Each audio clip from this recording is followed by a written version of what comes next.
Hello viewers, welcome to another episode of Inside the Dressing Room powered by Extreme. I'm your host Dhaka, and as expected, the goal test ended in a draw. But it was nevertheless an entertaining affair with Shanto's century, Angelo Matthews' retirement, and a lot of things happening on and off the field. To talk about all that, I have our resident cricket expert Abid Hossain Sami with me. Sami, welcome to the studio. Thank you so much. As expected, the test ended in a draw. A bit excitement at the final session, but I was never in doubt that it was going to be going to end in this way. But let's start with the big talking point of the day. Did Shanto's century was a bit too late for Bangladesh? সব মশার বিরুদ্ধে সুরক্ষা দিতে এলো Bashundhara extreme aerosol মশার বিরুদ্ধে extreme সুরক্ষা It's not only the big talking point, I think it's the lone talking point for today. I was reading an article featuring Mr. Jaisha, the chairman of ICC. He proposed about 4-day test matches for the lower tier teams. This is the example why he has proposed that, and why he has proposed as far as the commercial aspect of the game and the viewership factors are concerned. I think, we all knew that it seemed to be very difficult to get a result out of it, but we expected some keenness to get the best output from this particular test match. We expected a bit of fight, we expected a bit of positive intent by the batters. As far as I can say that after the rain interval, you had 50 more overs left, and you could have easily given your bowlers a bit of chance to grab the match. But unfortunately, what really happened after that, they played another 15 to 17 overs, and they left only 32 overs for the bowlers. So we expected something like that. Okay, the rain interval came, and after that you have 50 more overs. Let's give it a try. Wicket started deteriorating, and it started helping the spinners. We saw that Sri Lankan spinners were using the blind zones very well. We watched during the dismissal of Liton Kumar Das and Jacare Leonic that the ball was deviating from the blind zone. So you were finding your spots. So you had something for your spinners, for your bowlers. At the final session, Exactly. Taizul was getting some really nice and sharp turns from the Turns wicket. and drift course, also, and the ball was deviating from that particular blind zone, just shaping away from the right-handed batter and making the life of the right-handed batters very much difficult. So we expected a bit of fight, we expected a bit of fascinating things out of the test match, but unfortunately it did not happen. I think team management wanted to be in the safer side, and let's be happy with the draw. Exactly, and whatever the skipper said on the press conference, and he gave a hint that it was the team's decision, not only his sole decision. But again, Sami, if we sum up the whole test match, there were a lot of positives for Bangladesh. Batting wise, Mushfiq played, I think, the best innings of the match, including if you consider all the 4 centuries. I think Mushfiq's one was the best personally for me, keeping in mind Nisanka's wonderful 100 and Shanto's 200. Taizul and Naim's bowling, we found out that they can bowl in tandem, in pair. Taizul had a successful partnership with Shakib, then Miraj, and also he is working well with Naim. Now my question is, second test is nearing. What could be the changes that you see? Miraj obviously is going to play. Who is going to take place? I think as far as the tradition and culture is concerned, I think again Naim Hassan, he has to sacrifice his place. I think as far as the tradition of Bangladesh cricket is concerned, but we would have been more attacking, more positive, considering the fact the test match will be situated at Colombo. And considering the history and the data analysis is concerned, it's a very paradise. Heavenly place for the spinners. So I would have suggested to bring Mehdi Hasan Miraj along with Naim Hassan and also Taijul Islam. So one less pace bowler? You can always have the chance to reduce a batsman. You have to be sometimes proactive. Well, Sami, that also brings another question into the plate, that Najmul Bijoy, he did not have a good time even in a batter's paradise. So there's a high possibility that he might not play the second test match. So how the batting lineup is going to shape, especially the top order? Do you see Najmul, the captain, promoting himself to open, or sending someone else to open in place of Bijoy? I think there was a discussion going on before the first test match that whether Najmul Shanto is going to take up his role as an opener or not. He has opened. He has Of opened course, before, yes. and he's genuinely an opener. And I think he has the potentiality to be an opener. And what we have seen in this particular test match, there is a misinterpretation in cricket that defending the ball is much easier than hitting the ball, but this is completely wrong. Hitting the ball is much easier than the defensive technique. So if you have a very good defensive technique, you can survive for a longer period of time. And Najmul Shanto, I'm not telling that he has a very good defensive technique, but this particular test match, he has impressed me a lot with his defensive techniques. Right.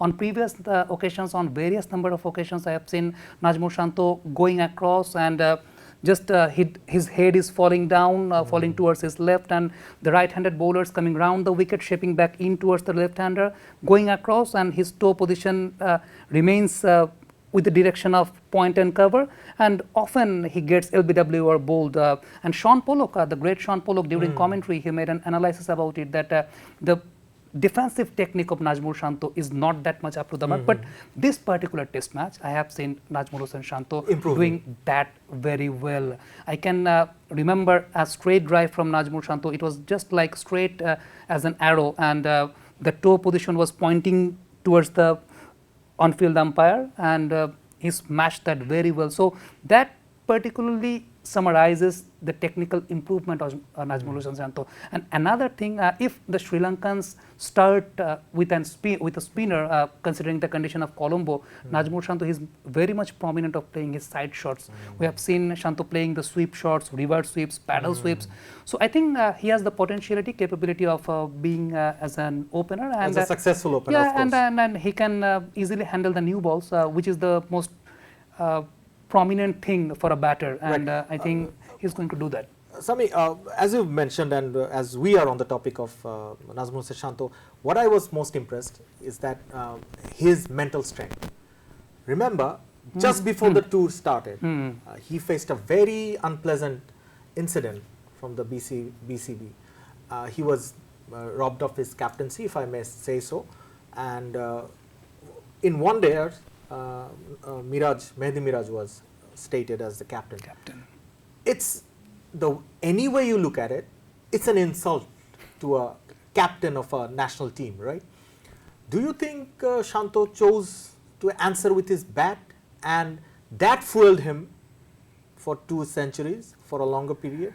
I think the celebration in the very first innings after the century. Also in the second innings, he kept the same celebration. Yeah, that summarizes the entire thing, the entire scenario that he that wants it to was make. In his mind. Yeah, he wants to make a statement that okay, here I am, just answering the question with the century. I think that particular thing just pumped him up. We can remember an incident during 2019 World Cup. In fact, before 2019 World Cup, Shakib Al Hasan mentioned about some kicks, and I think that particular kick actually fueled him for the World Cup. And same thing goes for Najmul Shanto. As far as the celebration is concerned, I think he's trying to make a statement. And as you rightly mentioned, that Najmul Shanto, he wanted to give up the captaincy of ODI just after the Champions Trophy, but yes. Cricket Board offered him to stay for a longer period of time. Then all of a sudden, what really happened, we don't know what really happened. The captaincy was taken away, and all of a sudden, when he was preparing for the entire planning and he was jotting down the information, data, I heard from one of the team members that he was jotting down data with the analysts regarding how we should attack the Sri Lankans. In fact, right after that press conference, he was about to sit with Phil Simmons to plan for the ODI series in Sri Lanka and the ODI team. And just before that, he was told over the phone that he was no longer needed as captain. So very unfortunate, right? Very unfortunate. I think it's quite an insult for a national color, and who's been captaining your side for last couple of years, and who is still the captain of another format. That particular incident, we expected it could be managed in a different way, in a decent way. Right. Well, Sami, finally, let's talk about the upcoming test match. Let's talk about the 11. Where do you see changes? Certain changes. I think as far as the team demand is concerned, and considering we are going to play at in Colombo, my opinion, if you ask for my opinion, If you give me your 11, what Okay. would it be? I think it would be Najmul Shanto replacing Enamul Haq Bijoy as the opener. Sadman Islam Onik, he's still there. Number 3, it's going to be Muminul Haq. Then Mushfiq comes in. Mushfiqur Rahim, Mehdi Hassan Miraj, Liton Kumar Dash, he will be there at number course. 5, definitely. Then I- Zakir Ali is there. I think Zakir Ali is there, and after that Naim Hassan, Taijul Islam, Mehdi Hassan Miraj, he is there, and 2 pace bowlers, whoever Right. it is, considering the So with workload. an extra bowler, you prefer an extra bowler in Miraj, right? Listening a batsman. Yeah, definitely. When you are playing at Colombo, historically suggests that you have to be very much rely on your spinners. So Mehdi Hassan Miraj, he has that potential, and I think I want to bring Naim Hassan into the side. I want to keep Naim Hassan into the course. side when you are playing overseas, because he's been the most underrated character for Bangladesh cricket. And whenever he got an opportunity, he proved his worth, right? Exactly. He has kind of a Karunnar kind of a faith, Exactly. actually, that for the sake of the combination, you were often keeping him out of the team because of the combination.